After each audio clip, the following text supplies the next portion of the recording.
Good afternoon. May I ask you all to sit down, please? That's okay. Welcome. Well, I'm certain you're all inspired the way I was by the previous presentations about making the invisible visible. And we're going to continue making the invisible visible with presentations from some amazing young human beings from all over the world. And you're actually going to be meeting somebody who was born on the Antarctic. Well, I'd never met somebody who was born on the Antarctic, so I think that's going to be amazing. So my name is Carine Meyere. As you can see, I'm president of Women of the World, and that's a global advocacy platform to try and get more women on platforms, in discussions, as moderators, as speakers, to share their stories. I'm very happy to see that in the climate space, women feel very much invited and welcome. As you also can see on the collective and with all the stands, there are lots of women represented here. We also raise capital for female entrepreneurs trying to change the world, and use technology as a catalyst for change. And we organize female leadership trips around the world to open up a broader discussion. And I'm very honored that I was invited to moderate this session. And I just want to run some numbers by you before I invite the first speaker to come on stage. Did you know that 5 tons of waste is produced by the average European each year? However, that only 38% of that is recycled. And over 60% of household waste still goes to landfill in some of the EU countries. Well, we're going to hear today about solutions from entrepreneurs who actually want to make a difference in that. And so I'm first going to invite Elena from Plus Earth Plus. She's going to give you a keynote speech. She's the one who was born on Antarctica. And she has actually found solutions to heal the soil. After that, you're going to be hearing from Graffan, co-founder of BIBAK. He's got a female co-founder actually as well, Yasmin. Then we're also inviting Fishman from Regeneration.VC. And Moody, Soliman, an entrepreneur who is actually also here standing in the stand from RIP Labs. And we're going to close this session with a fireside chat with entrepreneur and co-founder of Plastic Odyssey, Simon Bernard. Enjoy the presentation from Elena.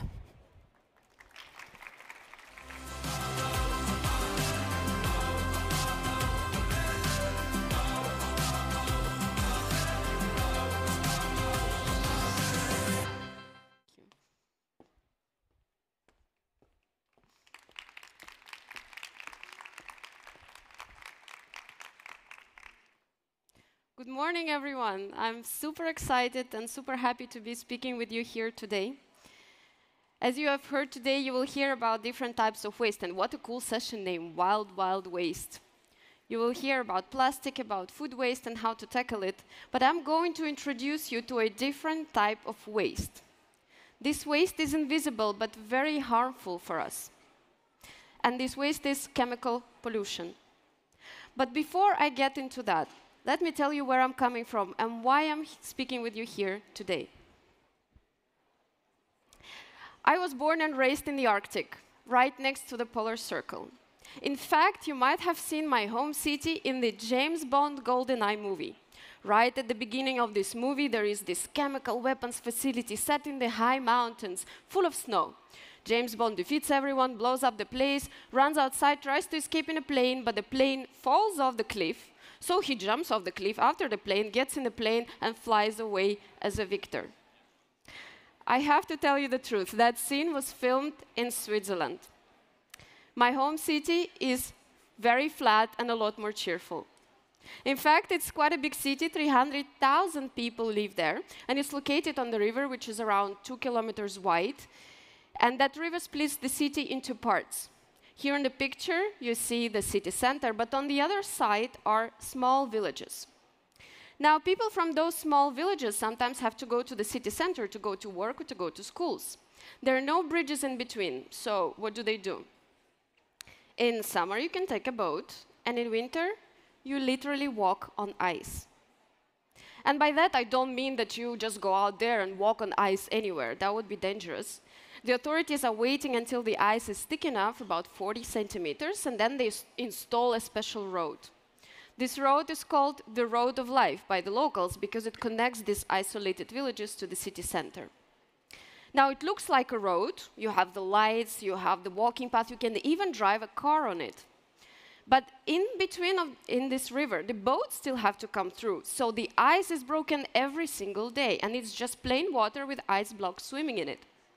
So what do you do then? Then you have these wooden pallets that are put on top for people to cross. And to be honest, to me, this is the closest you can get to walking on ice, on water. And we did this experience with my husband a few years ago. He said it was the most terrifying and dangerous man-made experience he has ever had in his life. Now, a disclaimer. My husband is from Belgium, I'm from the Arctic, we tend to disagree on those things. But yeah, it's pretty terrifying, actually. Now, Arctic used to be very, very cold. I remember I was a kid, it was -30 for a couple of months. My mom would dress me up real well before going outside. And by real well, I mean tights under pants, sweater under sweater, a scarf under a hat, and another scarf all over my face. Then my dad would take me downstairs, and before we would open the door to go outside, he would rub my nose and my cheeks like this, so that they stay warm and the skin doesn't freeze, because otherwise it would turn white and hurt for days. We would step outside, it would be this crisp, fresh air, it would be the polar nights, so really dark. But the snow would be so bright, it would reflect the lights, and it would all be okay. My dad would pick me up and carry me to the kindergarten all the way in his arms, so that I don't get too cold. But the Arctic is not the same anymore. I was actually shocked to learn that now -30 is considered abnormal in my home city, because they are only counting the averages for the last few years. Now, the average temperature for the winter months is -7, -10 degrees, and sometimes it's even above 0. Now, that means that the ice on the river doesn't freeze on time, so this road of life cannot be installed. During the pandemic, it was so warm. Sometimes it was installed only 1 or almost 2 months later. And that means people were isolated for longer. Shops were running out of food on the other side. And those who had to get to the hospitals with COVID, they had a really hard time getting there in the first place. But not just winters in the Arctic are changing. Summers are changing too. If you remember the year of those really bad floods in Europe, the weather was not warm and it was raining constantly, and a lot of people suffered. Well, what was happening in the Arctic? It was +30 degrees for 2 months with no rain. Now, my parents bought a little plot of land when I was little, and we were growing fruit and vegetables there. And, you know, it's a zone of risky agriculture. You never know what you're going to get because the growing season is only 2 months. You have to nurture every plant. Temperatures above 20 are lucky days. But that summer, my mom had to water plants every morning and every evening, and she said she hasn't seen anything like this before. Now, it might seem quite okay for the Arctic agriculture, but actually that has profound consequences, because Arctic and subarctic is home to northern forests, boreal forests. And we hear a lot about the Amazon, and Amazon is really important because it's the lungs of our planet, but boreal forests are really important too. In fact, they are the largest carbon sink on land. They store 11% of world carbon, mainly in their soils. And when temperatures above 30 happen, they dry out and they start burning.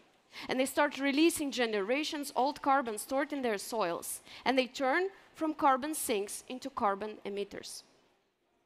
A similar process happens to the Arctic ice. Normally, the ice is white, it reflects the solar radiation. But with hot weather, it melts and it exposes the dark ocean. And the ocean in the Arctic is really dark. So this ocean instead absorbs the heat, heats up even more ice melts, even more ocean is exposed. And it's a self-reinforcing loop. Climate feedback loops like that are called climate tipping points, and there are 16 of them. If you look at the map, most of these tipping points are in or very close to the polar regions. That's why polar regions are so important. That's why they're so close to us, because they regulate the stability of our whole ecosystem on Earth. And when those climate thresholds are crossed, the whole ecosystem goes out of balance. Now, I was looking at all of this during the pandemic. I was literally seeing my childhood home melt away, and there was only one question going on in my head. And the question was, how do I make it all better? How do I protect my home? How do I make it all better for my kids and for their future? How do I make it all better for the future of all of the kids in the world? For our future? And I have to admit, this question was really, really hard to answer. It took a while to figure it out. I was working at MasterCard back then, fantastic company, I was a director there, but I quit because I felt I had to do something that would bring real impact. And the answer eventually came with this, and it was all like magic. Now, you might think I'm slightly insane, and I'm showing you a plant that causes magic visions and has hallucinogenic properties. But I'm not. This plant is industrial hemp. It does not make you have magic visions, but it has other magic properties that will blow your mind. First of all, it's really great at absorbing CO2. It grows to 3.5 meters in just 110 days, and in those 110 days, it absorbs 4 times more CO2 than a young forest in a year.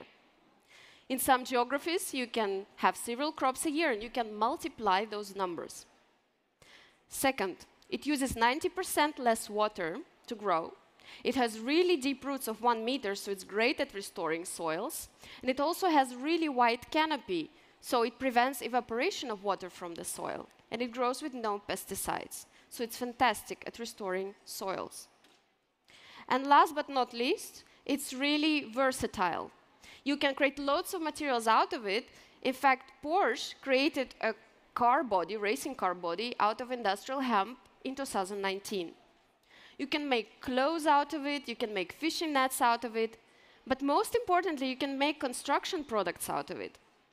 And why is that important? Because construction releases 40% of our global greenhouse gas emissions. And it also creates 30% of waste. So if you can make construction materials that instead absorb CO2 in its production process, and you can make them circular, then you're solving a very big issue.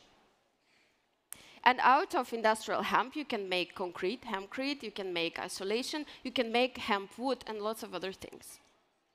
But it's not even all of these properties that made me fall in love with industrial hemp. A few years back, there was a big scandal in Belgium around forever chemical contamination close to Antwerp. It was found very high around a factory of international chemical company. It was all over the news. It was found high in people's blood. They were advised not to pick up food from their gardens, not to pick up eggs from their chickens. They chose not to let their kids play outside in their gardens anymore. And Belgium is the worst in Europe in terms of forever chemical contamination because of the heavy industry cluster. But if you think that it's better in Europe, it's not much.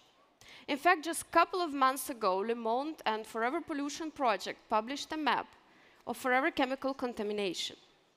Let me zoom in this map for you. The red dots on this map are known contamination sites. The blue dots on this map are presumed contamination sites. Normally, the hotspots are cleaned by excavating this ground and putting it somewhere else. But we literally cannot excavate a third of our continent. The map for the US looks similar. And globally, there is not even a map yet. But sometimes water samples return 10 times higher contamination, meaning it's a problem too. Why is that pollution there in the first place? Because forever chemicals are incredibly useful in our everyday consumer products, and there are no substitutes for them. They make our products non-stick and water resistant, so they are in all of our everyday items. But the production process creates this pollution, and this pollution spreads really far. It was even found in the Arctic ice and in the blood of polar bears. Because of these useful properties, these chemicals also do not decompose in nature. That's why they're called forever chemicals. And scientists just think they will stay in there for millennia. And because they do not decompose in nature, they also just accumulate in our bodies and cause all kinds of diseases. There is a research that came out just 2 weeks ago saying that global healthcare costs related to forever chemicals are 17.5 trillion US dollars a year. Last year, in Belgium, Frederik Verstraete, CEO of C Biotech, and Sophie Tess, postdoc researcher from the Hasselt University, tried to do the impossible, something that was known to be impossible before. They worked together with this large international chemical company, and they wanted to see if they could clean forever chemical contamination with plants. Now, Sophie has been studying this and cleaning lots of different types of contamination for years. She's an expert. And Frederik, he's very much into decarbonizing construction, and he was inspired by industrial hemp used to clean Chernobyl and Fukushima. So they planted industrial hemp. You can see here a beautiful picture of Sophie with industrial hemp when it grew. And what they studied afterwards was very interesting. They realized that hemp acted like a pump. It transported this forever chemical contamination from the soil into the leaves of the plant. The leaves of the plants were contaminated, but the stems of the plant remained clean. And so did the pollen of the plant. And that was really important because hemp is loved by the bees. So bees were safe too. They then separated these leaves and the stems. They destroyed leaves at high temperatures because forever chemicals, they can only be destroyed at 1,400 degrees. So they destroyed the leaves and they used the stems to help create the bodies of these beautiful circular EV car chargers together with power station in Belgium. And they also created hemp wood out of it. Now, please don't think that this is a magic pill. It does not take 1 or 2 crops to clean forever chemical contamination from soils. That's why it's called forever chemicals. For the traditional hotspots, traditional methods are used because otherwise it would take too long. But for mid and low polluted areas, which are that are just too expensive to be cleaned, those are the ones that can be tackled with nature because they're just sitting there and continuing to intoxicate us. And when I looked at this research, I was thinking, whoa, this is cool. This is like making impact. I want to do that. And then my second thought was, well, this is too important to stay in Belgium. We have to take it global. And even though sometimes for contaminated soils it would take years or even dozens of years to clean them, what is dozens in comparison to the future of our children? What is dozens in comparison to millennia of these chemicals staying in these soils? And what is dozens of years while we are removing CO2 on a wide scale while doing that? So this is how the idea of Earth Plus was born. The largest soil and CO2 cleanup in history with nature. Now we are focusing on different types of soil contamination, not just forever chemical. We're also focusing on soils that are dry and we can restore them. And we're also focusing on soils that no one is focusing on. For example, around company factories or in cities, the lands that they don't use, like in harbors. Because we can grow hemp on them, even if they are not polluted, and we can reduce emissions for those companies and cities by locking these emissions in local circular products. And local circular products is a really important piece over here, because we don't want to grow hemp on one side of the world and then ship it all the way to another. Then we release all those emissions back. We want to create local circular economy where it would be used all locally to build our cities. And the nature piece is also really important here, because we often think that engineering and technology will solve all of our problems. But WWF just calculated that in the last 10 years, nature removed 53% of man-made greenhouse gas emissions. So nature has the solutions. And if we work together with nature, we just might get out ourselves of the mess that we created. With Earth Plus, we really want to create a positive story of companies driving change. And I'm really proud to say that in a few months, our Global Impact Dashboard will be live, where we will showcase our projects, our real impact. What was the contamination before? What was it after? How much CO2 we removed? How many local jobs we created? And what are the success stories of the companies working together with us? Now, we realize that this mission is really crazy. We realize it's really big. But we were inspired by the ambition of the ocean cleanup, and we are creating the same idea on land. We also truly believe in the collaboration between companies and cities and governments to restore our beautiful planet together. If you'd love to know more about our projects, please do scan this QR code and do get in touch. Or just approach me after this session. I will be next to the stage, dressed up all in white. Thank you.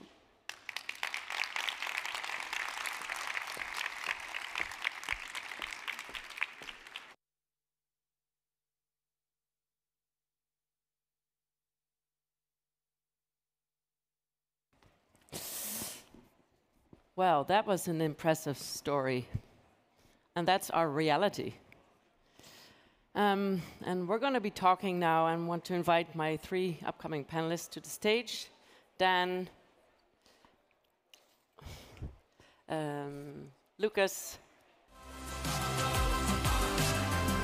Ooh, God, sorry.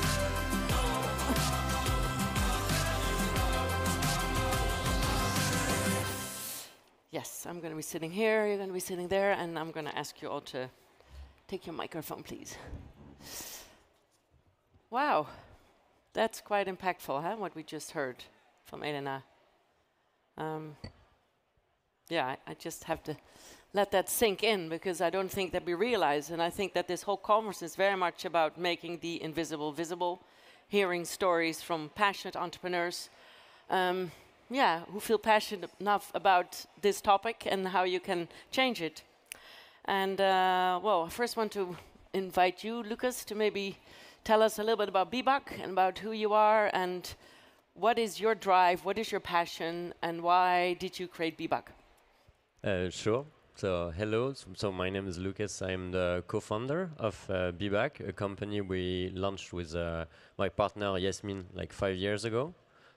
But the company has only one mission, is to empower the food service industry to transition from a single-use packaging model to a reusable packaging model.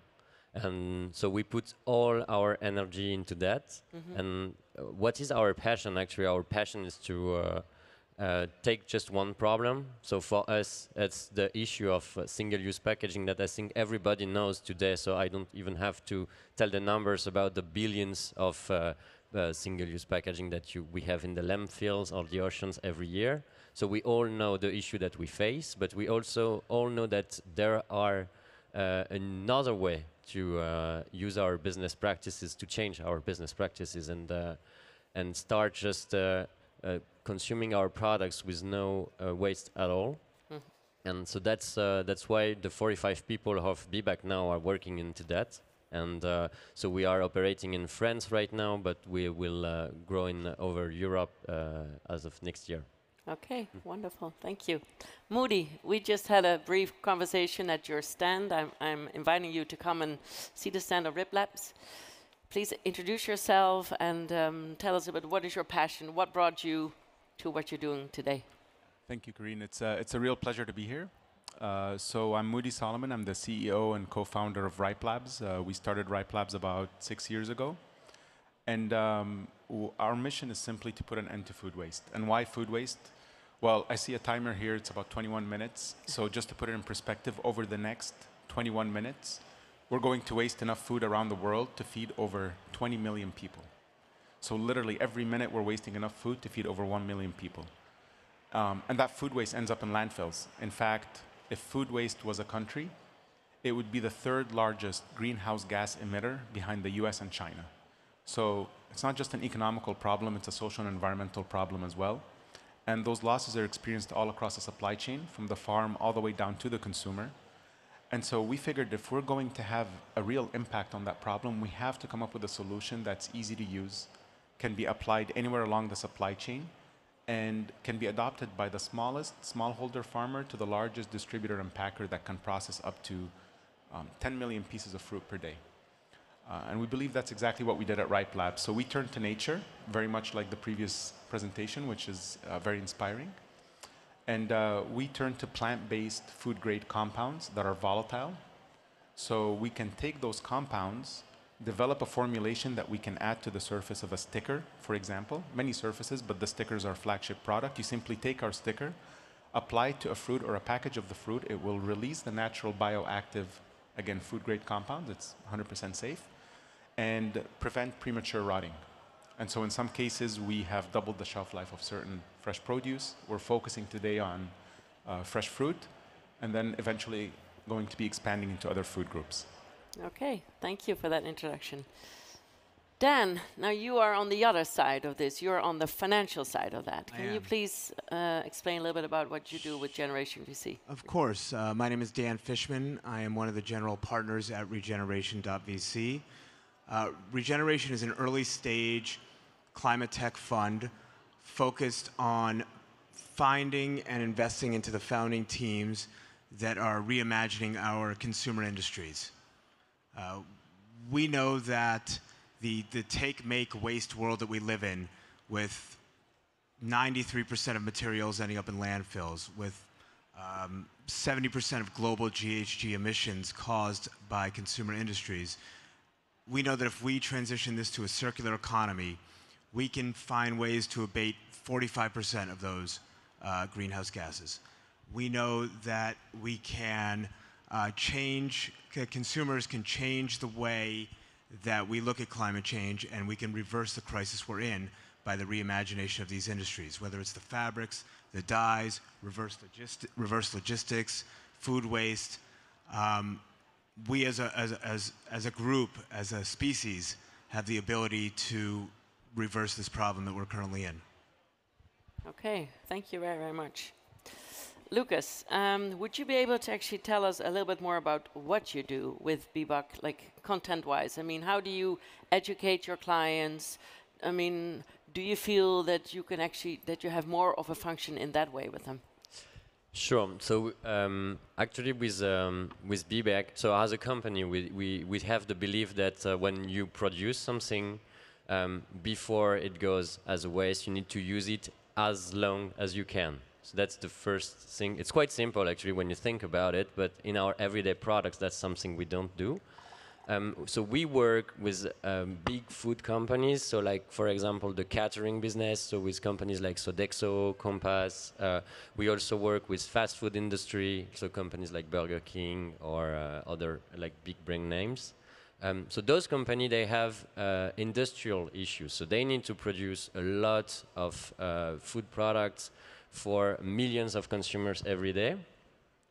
So what we need, basically, if you want to drive the change at scale and make them go into the reusable system, the first one is you need to engage the leaders of those companies. It's very, very important, because leaders are driving the change. It's true at the state level, then it's also true at the company level. So that's where we start. So we do a lot of education, and we try to show them step by step that you can, like, operationally put in place a reusable system at scale level. So that's the first part.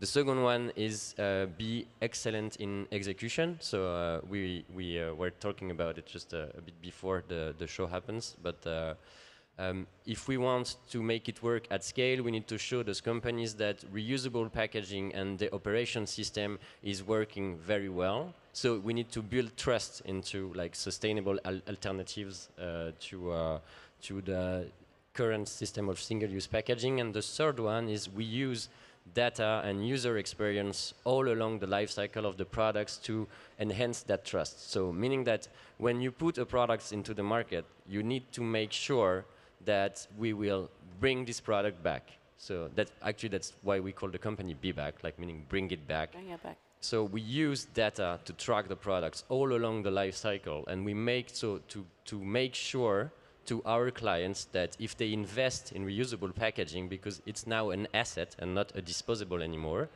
we will make sure that they will bring the product back, will bring the packaging back, sorry, and use it again. So that's why we use data. And user experience, we need to make sure that the end consumer who will have the products in his hand, we will make everything to make him bring the product back as well. So that's why it's very important to build data and user experience to make sure that and today we have like 97 of the packaging that we put in service are brought back by consumers. So it's quite a good statistics. Yeah, Wow, that's great. That is fantastic news. Thank you very much. And you are active, of course, in France, but how many other countries are you active? So right now we decided to work only in France. Okay. So we started the company started 5 years ago, but it's growing very quickly, and that's the reason. It's also because we have laws in Europe and in France that are now forcing our clients to use reusable packaging. That's also one part. Like if you want a sustainable model to scale, you need the law to help you. Like there is no alternative to that. So in France, we have the local AGEC who is helping us, but we decided to focus on France specifically this year because we want to master our execution. And after that, we will start growing in 2 to 3 other countries by next year, so 2024. And by 2025, we want to be all over Europe. That's great, because I think that you can also surf on the Green Deal and everything that's happening right now. I mean, I think Europe is really leading the way. That's what I feel when I see globally. Okay, Moody. So we were also chatting before. You were saying that you really want to have like a scalable solution. Can you tell us a little bit more about how you communicate with the smallholder farmer? Because I mean, that's actually where your product comes from.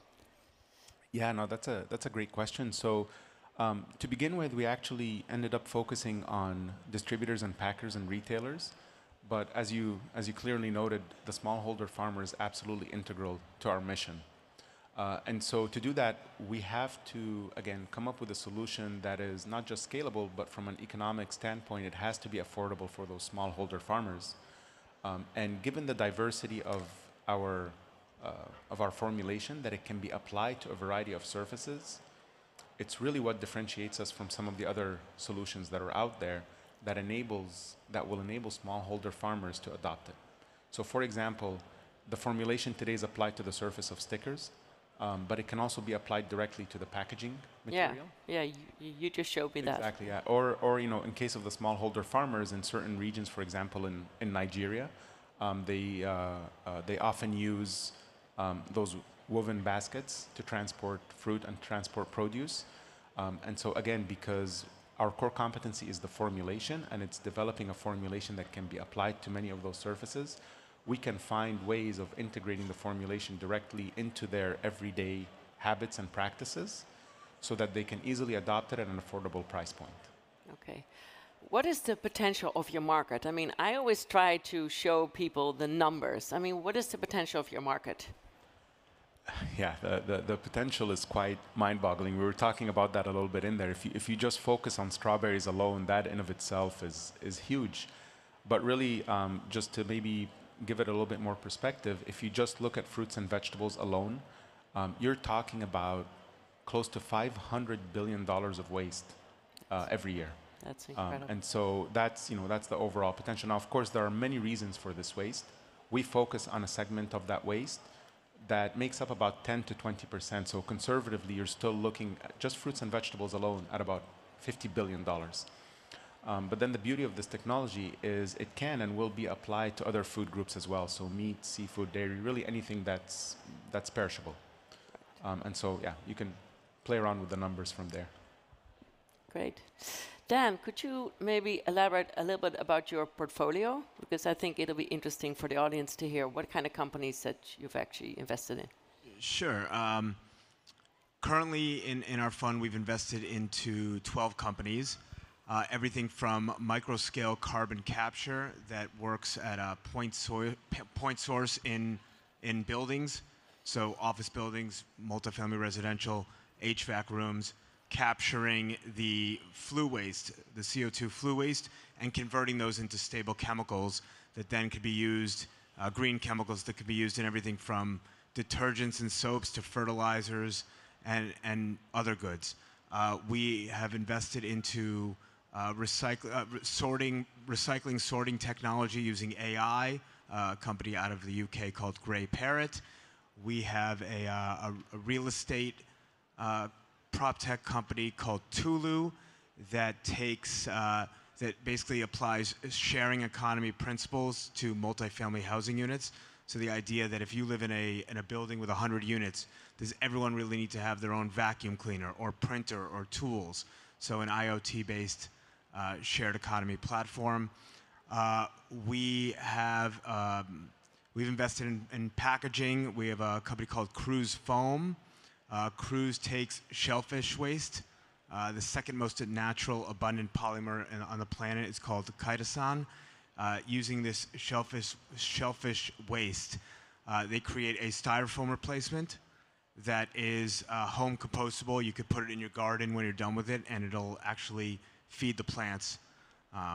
We invest in textile dyes. We have two companies, one called Colorifics that uses synthetic biology to grow color.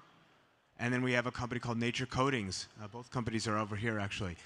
Nature Coatings is a 100% certified bio-based replacement for carbon black. If you don't know what carbon black is, just about anything that is a true black color, whether it's a phone case, sneakers, or your car paint, is made from petroleum-based sources. So, you know, we want to invest into founders and companies that have true circular economy solutions. And we are an investment fund, so financial returns are important to us. But just as important to us are the impact measurement that we can gather from our portfolio.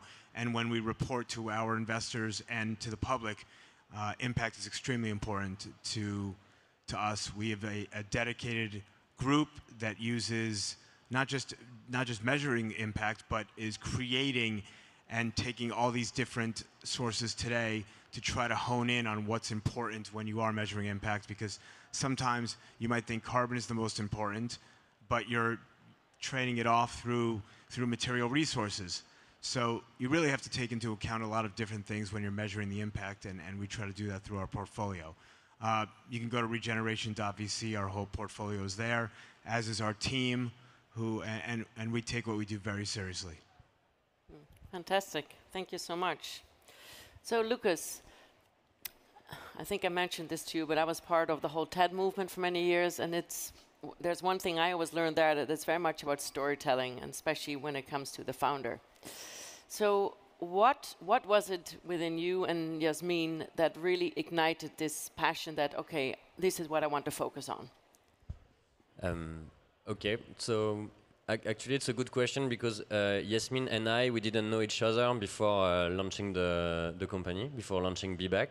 So I used to work for 4 years for a company in the retail industry. So I was working on laundry, and especially on the laundry market. And so when I visited the laundry plants, let's say, you know, I saw like the number of plastic bottles that were used for laundry. And there is a particularity in the laundry business, is that most of the consumers, they always buy the same brand, like all the time. They buy the same products like every week almost. And I was thinking, so if you buy the same products every week, why do you buy the plastic bottle again every week? Like, it doesn't make sense, right? You have one bottle, you could use it as long as you can. So I thought about that. And then if you look at other countries in Europe, our neighbor, like in Germany, for example, or in Belgium, not for every product, but they have that reusable system for beer bottles, for example, or for other types of bottles. So they are used to that deposit system, as we say. So I was like, why don't we do that in France? And so I left the consumer goods company in 2018. And then I start thinking about, like, why don't we bring back that the deposit model here in France, and why don't we push back the system of reusable packaging? And then I met Yasmin. Yasmin has a very interesting story as well, because she used to work on platform oil, Really? industry. Yeah, she used to work on platform oil, so she's traveled the world on that. Then she left. She worked for. She launched actually a political party, a green party, and then she worked in consulting for 2 years, and she left also for the same reasons. So we met each other through a friend who said like, Lucas, I met Yasmin. She's amazing. She's working on this deposit system that she wants to bring back. It was at the same time, and so we just met each other. Then we started straight away to work like 6 hours per day on that program, on that like ID. And that's how it started actually, and so now we have like 300 clients, and it's growing. Yeah, because I mean, I would think that Procter & Gamble and Unilever actually did a good job in creating that brand consistency and loyalty. Yes. So that could be potential clients for you. Yes, exactly. Okay. In the end, yes. The retail industry is just taking its time. Let's say it like that. Of course. But it will come in the end. That's the shareholder value, which I think we were all talking about yesterday. Sandrine Dixon de Clèves from the Club of Rome said, and also Timothy, we need to reinvent capitalism, or that's for another discussion. So Moody, I am actually going to ask you the same question, because you've had a history also in the medical industry. So I would like to hear a little bit more about that. Yeah. So I'm an engineer by training. I actually started my career in medical devices as a manufacturing engineer on class 3 cardiovascular medical devices, and then eventually went into biotech. And so I was fortunate to start my career in what you would call maybe an impactful space, in terms of, we were working on devices that solved problems, obviously very important problems, for maybe 1 in 100,000 people for certain cardiovascular cases. And when we came across food waste and AgTech, it was just mind-boggling, the size of the problem, and the fact that food waste specifically affects every single person on the face of this planet. It doesn't matter where you're from, it doesn't matter what your income is, it affects everyone. Yet innovation in that particular space, as little as 6 years ago, was relatively limited. So it was really an opportunity to do something even bigger that's going to impact that many more people. And my co-founder and then the rest of the team at Ripe Labs, that is why they get out of bed every day. It's that committed mission to fighting food waste and finding innovative solutions for it. And you're based in the United States? Yeah, we're based in the United States and actually in Leuven in Belgium too, so we have some European roots. That's good. Yeah. I was actually hoping that you may have a European counterpart as well. That's right. So Dan, how do you see the next 5 years for your industry? Great question. I see that there are a ton of tailwinds in the climate tech space. Obviously in the US, from a regulatory point of view, the Inflation Reduction Act, and here in Europe, there are quite a few laws coming into play, whether it's the extended producer responsibility laws, the European Circular Economy Action Plan. So from a regulatory point of view, there's a lot of amazing things going on. And then, of course, from a corporate point of view, many of these big corporates have made pledges. 2030, they want to get to net zero, or they want to use recycled packaging or compostable packaging.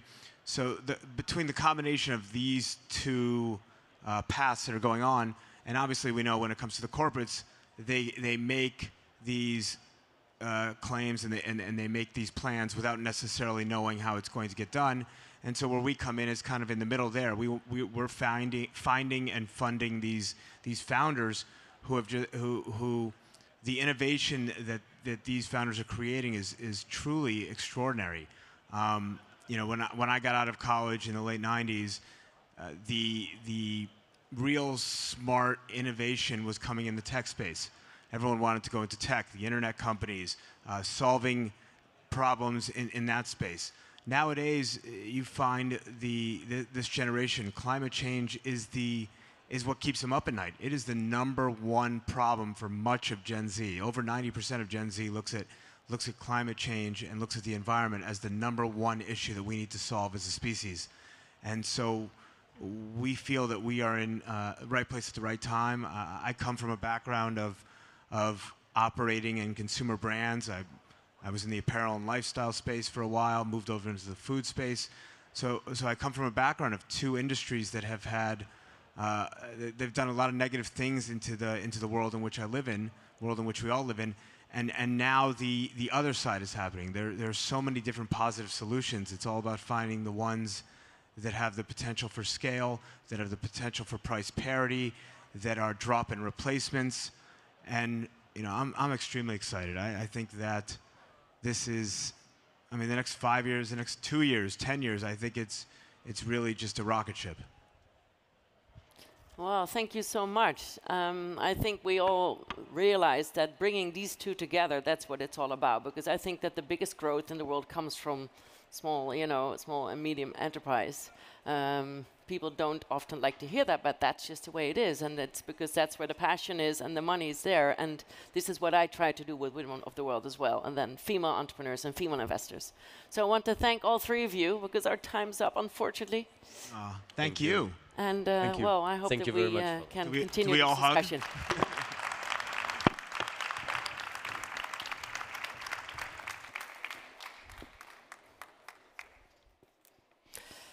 Well, did that give you energy?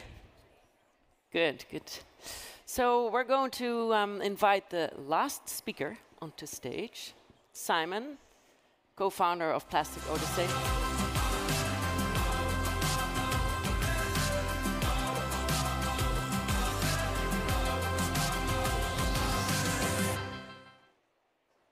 Hello there. Hello.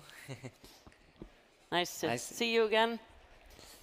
So we're going to have a fireside chat, but Simon is also going to show some slides while we chat. So it's okay if you look at the screen. Thank you. You sit there. Yeah. So coming from the Netherlands, of course, the last 10 years, I've been hearing about the ocean cleanup, of course, from Boyan Slat. And but I was so happy to hear that there are more people on this planet worried about, picking up the ocean plastics. So please introduce yourself a little bit and tell me about what does Plastic Odyssey do exactly. And if you want to use the slides to show the audience, please do. Sure. We are not picking up the plastic from the ocean, so that's what differentiates us from ocean cleanup, for example. We are really focusing on how to avoid plastic entering the ocean. Because unfortunately, once the plastic is in the ocean, it's a bit too late. There is only 1% of the plastic floating at the surface. So the wide majority of plastic is really underneath. And actually, that's something that scientists call the mystery of plastic. We know there's a lot of plastic in the ocean. It's about 200 million tons, but we don't know where it is. We don't know precisely where it is, because when we look for it, when we measure the plastic at the surface of the ocean, we realize that there is only 1% left. So it's still a mystery, but what we know is that we cannot clean up the pollution from the ocean, so still it's good to do that, in fact, but it will represent 1% at the end.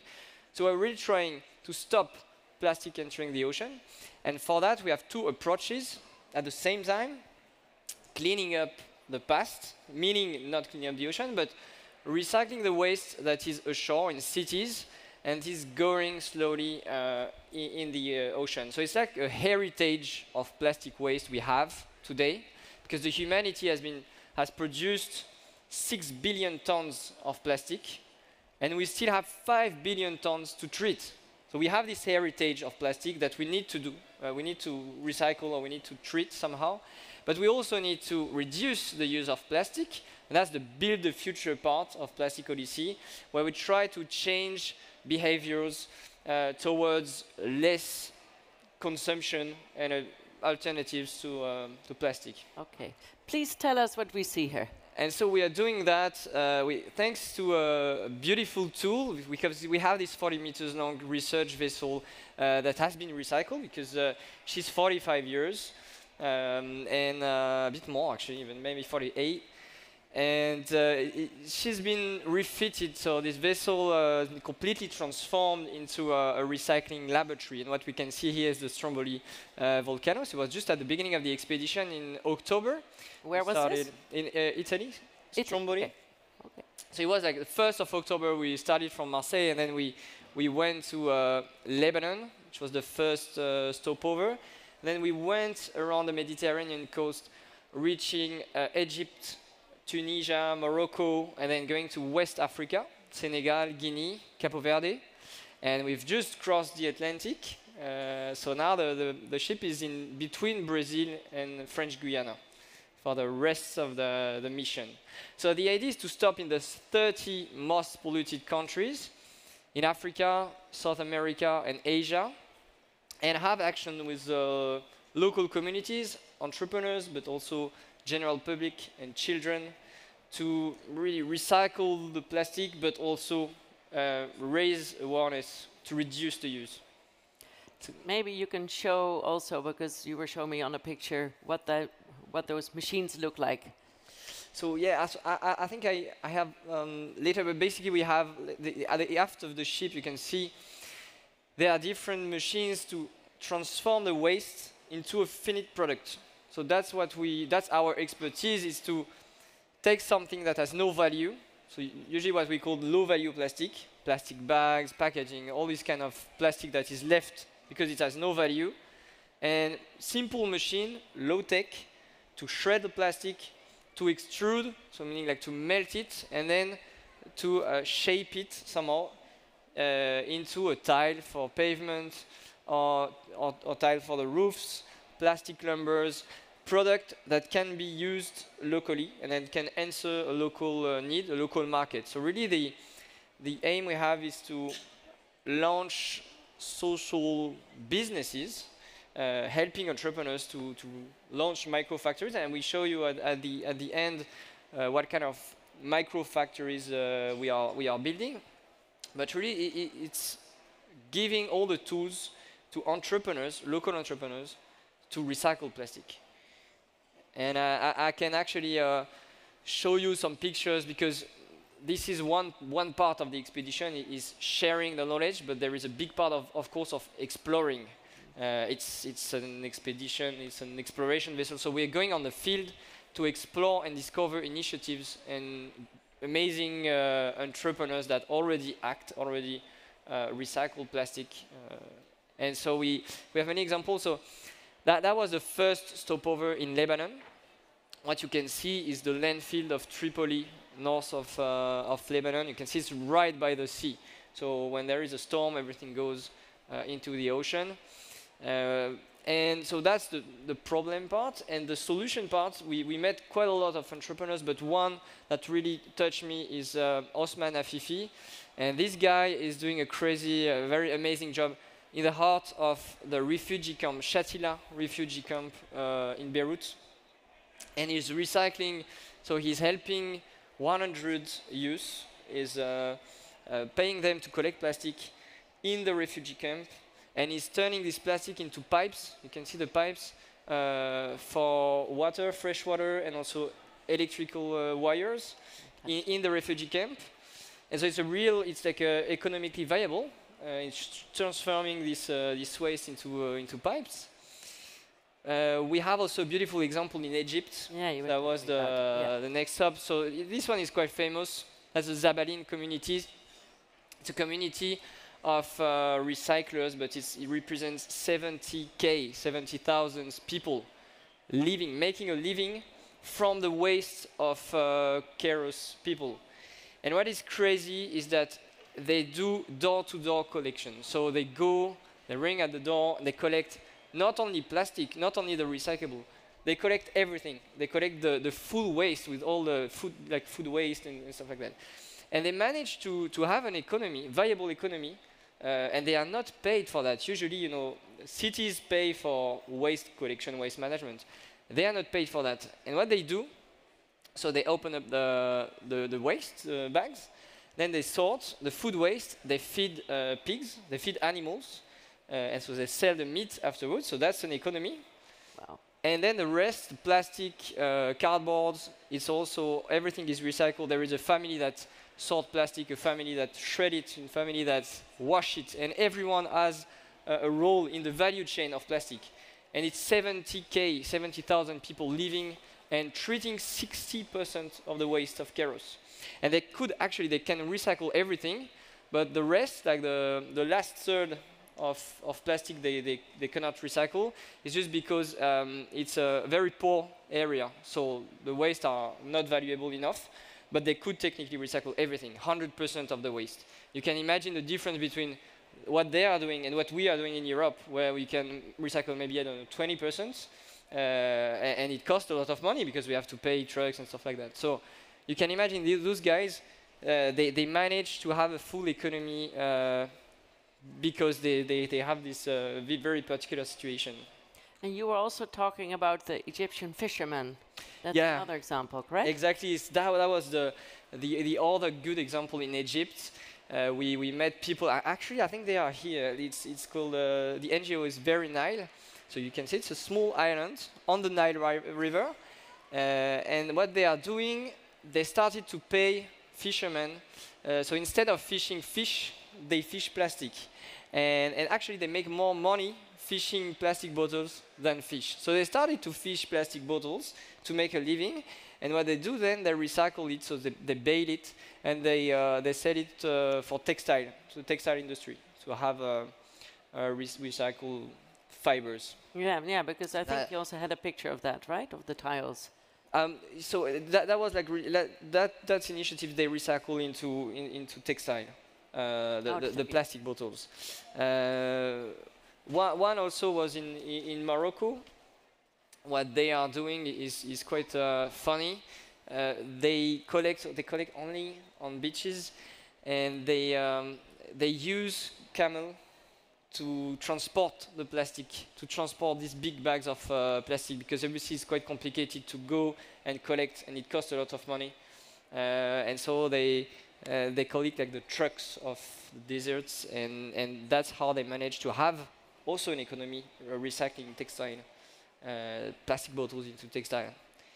I have quite a lot, but I can show you briefly because I think we don't have much time. Absolutely. That's what you can see here is Dakar. So the picture is beautiful. It's very colorful, but it's plastic waste actually everywhere. That's just around the coast like that. And I was talking with fishermen, and they were saying, like there are 3,000 fishing boats in Senegal, and every day we fish plastic. And I was there, and the net was full of plastic. It was crazy. What they do usually, they throw it back into the sea because they don't know what to do with it. And at the same time, they make traditional paddle, and they cut big trees to make these paddles.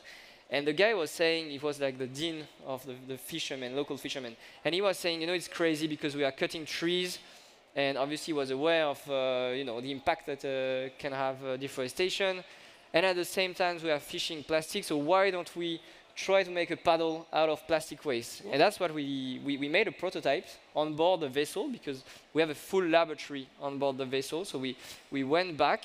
And we designed and prototyped out of plastic waste a paddle, and then we went at sea on a small fishing boat testing the paddle with the fishermen.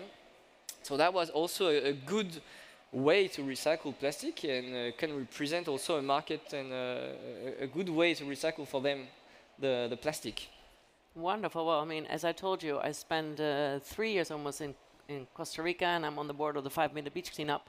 But it's so wonderful to see what they do there. I mean, there's a lot of education in the country, but they make surfboards and bathing suits and slippers and everything. But it's like exactly what you say. Like once or twice a year, there's a big, all the rivers start flooding, and then all the plastics come onto the beach. But there's so much local activity, and then this is what I recognize in those countries that you are active. Exactly, and yeah. Oh yeah. Another one. So that was in Capo Verde when we went to a deserted island of Santa Lucia, famous for two things: turtle nesting and plastic. And you can see how bad this is. It's everywhere. It's full of plastic pollution, and the turtles are coming to. That's what we found when we came. So I don't know why these turtles die actually, but what is interesting is that the gender of the turtles. So when they nest in the sand, the gender of the turtle, whether they are male or female, depends on the temperature of the sand. So I think it's above 29 degrees or under 29 degrees. And what happens is that because of the plastic covering the sand, the temperature changes. And so you have only male or only female, I can't remember, but you don't have the same repartition of, you don't have a gender equality in the future generation of turtles, which is a big problem because then they cannot reproduce anymore. And so that was also a very surprising thing we discovered on this island with the local NGOs. So what we are trying to do there, as it's a marine protected area, we cannot install something. So we're trying to figure out a way to collect this plastic and to bring it back to the main island of Mindelo to install small micro factories and recycle the plastic from there. Wow, wonderful. And I can actually show you. Oh yeah, this is interesting. So show you this so that you have a better idea of what it looks like. So in parallel of the expedition and the boat that is really a demonstrator, we are able to gather a community of entrepreneurs, local entrepreneurs, and train them on machines, on plastic recycling. We have developed these kind of micro factories inside containers, maritime containers. So inside this factory, you have all the machines to take a waste, shred it, melt it. That's an extruder, so it can melt the plastic. And then we are able to put this paste into a mold and basically make this kind of paving blocks for roads and pavements. And it's very interesting because everywhere in Africa, especially in Africa, you have a real need for pavement blocks because the roads are not paved or not everywhere. And so mayors of cities, they are really interested in that. And you can imagine, like, on Wednesday you have the market. At the end of the market, it's like full of plastic. Yeah. And then at the end of the day, you collect, and then the week after, you have 5 meters more of pavement. So that's also the idea behind those kind of micro factories. Yeah, I love it. Well, what I remember from our talk is that you said there's mystery of plastic, 200 million tons in the ocean. That really almost freaked me out. So where is the plastic? I mean, because you said it's not at the surface of the ocean, but it's much deeper. Can you maybe explain that? So it's probably at the bottom of the ocean and also degrades into microparticles. And so where we can really see plastic, because we're going around the world, so we are sailing, we cross oceans, we never see a lot of plastic at the surface. But when we go in countries with a lack of waste management system, then we can have like big landfills. Or in Guinea, where this container, so just behind the container, just behind the factory, there is a river Lee, and it was full of plastic when we were there, and we were asking the neighbors, why is this plastic here? Like, is it not annoying for you to have all this plastic here just behind your backyard? And they were saying, yeah, it's very terrible, it stinks, the mosquitoes, it's very bad, but fortunately, in few months, like with the rain coming, everything will be removed. That's what happens. Magically. And so, but they didn't know where it was going. And actually, it was going to the ocean, like 30 kilometers below. So you can really see the impact, in cities and the result in the ocean afterwards. But people don't realize most of the time that because they are far away from the ocean. And so also another thing we do is raising awareness to avoid the consumption of plastic. That's the two sides of the coins. We need to recycle plastic, that's one thing, but we also need to reduce the use of plastic. And for that, it's mostly about trying to change behaviors, trying to educate also children. So each country, we have 500, 700 children coming on board, discovering all the alternatives, because all the crew lives without plastic. Well, I mean, we try, that's what we try to reach, to have a life without plastic on board. So with the kitchen and bathroom and everything. Water, we are working with a startup also here in Novaya, filtering the water on board to have drinkable water and reusable bottles. So there are many alternatives that can be showcased and inspired future generation, but also inspire general public to change habit and also to stop all these mountains of plastic we see everywhere. Well, Simon, thank you so much. And I also want to say, I think it's beautiful how you're wearing the sponsors of Plastic Odyssey on your shirt, and Carine and L'Occitane and Matmut, and so, and you also were part of the photography. Well, give him a round of applause, because I think this is the future. Thanks. Well, we've come to the end of this session, and I want to thank you for your attention. I hope you're inspired by listening to all these young people. This is the future, and it's coming from the entrepreneurs, and we also need people like Dan to invest in them. Enjoy the rest of your conference.